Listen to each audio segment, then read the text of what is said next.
In the frigid wilderness of the Ural Mountains, in what is now Sverdlovsk Oblast, Russia, an enigma unfolded in February 1959 that has baffled investigators, sparked countless theories, and intrigued minds worldwide. Known as the Dyatlov Pass incident, it is a story of ambition, tragedy, and the unexplained. The incident occurred in a remote area of the Ural Mountains, a rugged, snow-covered expanse steeped in folklore and mystery. The site where the tragedy took place was later named Dyatlov Pass, in honor of the group's leader, Igor Dyatlov. The Ural Mountains serve as a natural divider between Europe and Asia, their foreboding landscape dotted with dense forests, icy slopes, and windswept plateaus. For centuries, this region has been the subject of eerie tales and legends, including stories of strange creatures roaming the wilderness. The 9 hikers who perished were experienced outdoor enthusiasts, mostly students or graduates of the Ural Polytechnic Institute. Here is a closer look at each member of the ill-fated group, their lives, and the injuries they suffered. Igor Dyatlov, 23, the group's leader and a seasoned hiker. Charismatic and driven, Igor was known for his meticulous planning and leadership skills. He dreamed of completing this expedition to earn a Grade 3 hiking certification, the highest rank available in the Soviet Union at the time. Igor was found lying on his back, clutching a birch branch. His injuries included minor abrasions and cuts on his face and hands. His official cause of death was determined to be hypothermia, indicating he succumbed to the cold while trying to return to the tent. Yuri Doroshenko, 21, an adventurous spirit with a reputation for bravery. Yuri once confronted a bear armed only with a geologist's hammer, an act that cemented his fearless persona. He was found near a cedar tree, dressed in minimal clothing, with burns on his legs and hands, suggesting he had tried to warm himself near a fire. Additional injuries included minor abrasions and bruises. Frothy foam on his lips indicated pulmonary edema, likely caused by hypothermia. Ludmila Dubinina, 20. A resilient and spirited individual, Ludmila was known for her strong will and love for the outdoors. Her body was discovered months later in a ravine, and her injuries were the most severe. She suffered significant chest trauma, with multiple broken ribs on both sides. The soft tissue of her face, including her tongue, eyes, and part of her lips, was missing. While her official cause of death was listed as massive trauma, the missing soft tissues led to much speculation about scavenging animals or other inexplicable forces. Alexander Kolovatov, 24, a reserved and thoughtful man studying nuclear physics. Alexander was found in the same ravine as Ludmila, with injuries including a broken nose and significant neck trauma. His body also showed signs of exposure, and his official cause of death was listed as hypothermia, compounded by his injuries. Zenaida Kolmogorova, 22. A cheerful and energetic presence, Zenaida was known for her optimism and strong will. She was discovered face down in the snow, with a long bruise along her torso, consistent with a strong blow from a blunt object. Despite the injuries, her cause of death was attributed to hypothermia, as there was no fatal internal trauma. Rustam Slobodin, 23. An athlete and engineer, Rustam's physical fitness and determination made him an integral part of the team. He was found with a fractured skull, which was severe but not considered fatal. He also exhibited abrasions and signs of frostbite, and his official cause of death was hypothermia, likely exacerbated by his head injury. Nikolai Thibault Bernol, 23.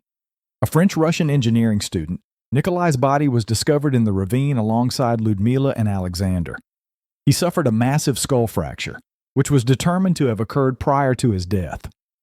The force needed to cause such an injury was compared to that of a car crash. His official cause of death was blunt force trauma, though hypothermia may have also played a role. Yuri Krivonashenko, 24, a jokester with a knack for lightening the mood. He was found near Doroshenko, also dressed in minimal clothing. His body exhibited burns on his hands and legs, as well as signs of frostbite. He had bitten his knuckles, likely in pain or desperation.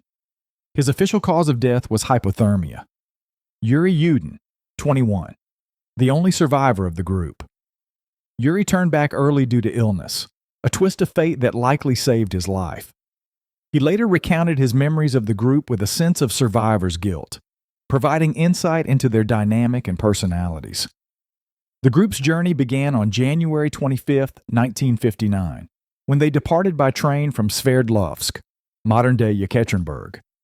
Spirits were high as they traveled through the wintry landscape, joking and singing songs along the way. They reached the town of Ivdel on January 26th and then transferred to a truck that took them to Vizhai, the last inhabited settlement before the wilderness.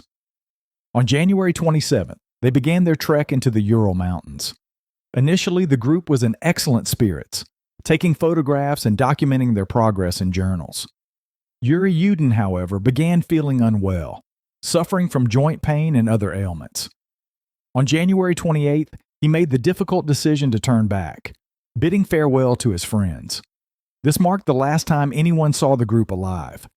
The remaining 9 hikers pressed on, navigating dense forests and open fields blanketed in deep snow. They were equipped with skis, tents, and provisions for several weeks. The group's journals and recovered photographs provide a glimpse into their experience. Laughter, camaraderie, and a sense of determination despite the harsh conditions. On January 31st, they reached the edge of a highland area and decided to set up a storage cache in a wooded valley to lighten their loads for the ascent. This cache included surplus food, equipment, and other supplies they planned to retrieve on their return journey. From this point, they began their climb toward Otorten Mountain. By February 1st, the weather had worsened significantly. Heavy snowfall reduced visibility, and the group veered slightly off course, eventually finding themselves on the eastern slope of Kholat Shayakal, a name ominously translating to Dead Mountain in the Mansi language. Despite the challenging conditions, they decided to set up camp on the exposed slope rather than retreating to the forested area below, possibly to avoid losing altitude or to prepare for a better start the next day. The decision to camp on the slope has been a point of speculation. Some suggest it was a tactical choice, demonstrating their experience and resilience. Others believe it might have been influenced by Dyatlov's leadership and desire to adhere to their planned schedule. The group pitched their tent, securing it against the wind, and settled in for the night, unaware that it would be their last. When the group failed to return as scheduled, a search party was launched on February 20th. What they found defied logic and disturbed even the most seasoned rescuers. The hiker's tent was discovered partially collapsed, with slashes from the inside as though the occupants had desperately tried to escape. Inside, belongings were neatly arranged, and warm clothing was left behind, an inexplicable decision given the sub-zero temperatures. The first 2 bodies, Yuri Doroshenko and Yuri Krivonoshenko, were found near a cedar tree, dressed in minimal clothing. Branches above them were broken, suggesting they had climbed the tree, possibly in a frantic attempt to see something or escape. Rustam, Igor, and Zenaida were found at varying distances from the tent, in positions indicating they had succumbed to hypothermia while trying to return. However, it was the final 4 bodies, discovered months later in a ravine, that deepened the mystery. Ludmila, Alexander, Nikolai, and Semyon exhibited traumatic injuries, including fractured skulls and broken ribs. Dubinina was missing her tongue, eyes, and part of her lips, leading to macabre speculation. The official Soviet investigation concluded that an unknown compelling force caused the deaths. Autopsies revealed no external wounds to match the internal trauma, fueling theories ranging from avalanches to military experiments. High levels of radiation were detected on some clothing, further complicating matters. One of the most intriguing theories involves the existence of a Yeti, or Sasquatch, lurking in the Ural Mountains. Advocates of this theory point to several key pieces of evidence. The desperate nature of the slashes from inside the tent suggests the group was fleeing a sudden and overwhelming threat. Could it have been an encounter with a large, unknown creature? Investigators found large, human-like footprints near the site, which some believe could belong to a Sasquatch. The prints did not match those of the hikers and were too large to be human. The broken branches up to 15 feet high suggest the hikers climbed in panic, perhaps trying to escape a predator. The crushing force required to inflict the injuries found on the final 4 bodies exceeds that of any human or typical animal attack. Advocates argue that only a creature with immense strength could cause such damage. A camera recovered at the site contained a blurry image of a dark humanoid figure in the distance. While some dismiss it as a trick of light or a human shadow, others believe it is photographic evidence of the creature the group encountered.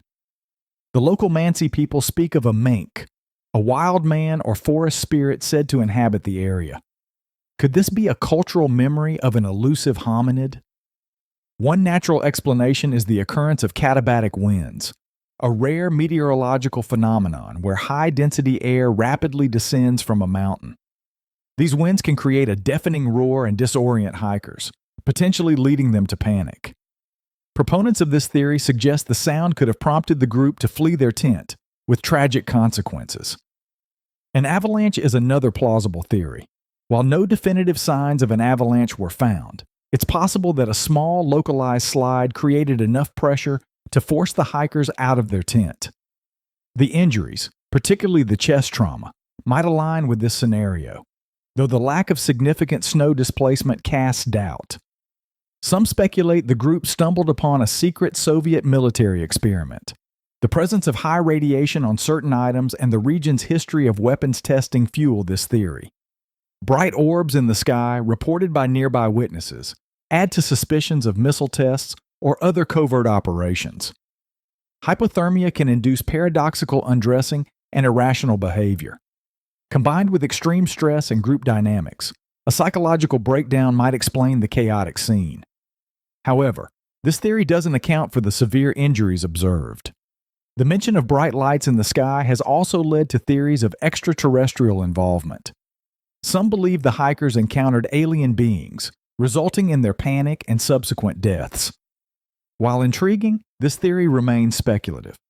The Dyatlov Pass incident remains one of the greatest unsolved mysteries of the 20th century. Each theory brings its own intrigue, but none dispels the cloud of uncertainty. The Sasquatch explanation, with its chilling implications, continues to captivate those drawn to the idea of an undiscovered entity lurking in the wilderness. Even today, the story of these 9 hikers serves as a sobering reminder of the unpredictable and often unforgiving power of nature. It is a tale that blends courage, tragedy, and the unknown, ensuring that the Dyatlov Pass incident will remain etched in the annals of mystery for generations to come. The Dyatlov Pass incident defies easy explanation. The facts are chilling. An experienced group of hikers meeting an untimely demise under mysterious and violent circumstances. Yet the causes remain shrouded in uncertainty. Was it nature's wrath in the form of avalanches or winds? A tragic encounter with an unknown creature? Or perhaps the result of human intervention, whether through military experiments or psychological breakdown? Personally, I do not believe that the incident had anything to do with a Sasquatch attack. While intriguing, the evidence supporting such a theory is circumstantial at best. The footprints, tent slashes, and injuries could all have plausible explanations rooted in nature or human actions. Still, the lack of definitive answers keeps the mystery alive. Each theory opens doors to more questions than answers. As you reflect on this tale, consider the fragments of evidence and the gaps in our understanding. Could we be looking at a combination of factors rather than a single cause? Or might the truth lie in something we've yet to imagine? The Dyatlov Pass incident stands as a testament to the limits of our knowledge and the enduring allure of the unknown. It challenges us to think critically, to embrace curiosity, and to ponder the mysteries that lie beyond our grasp.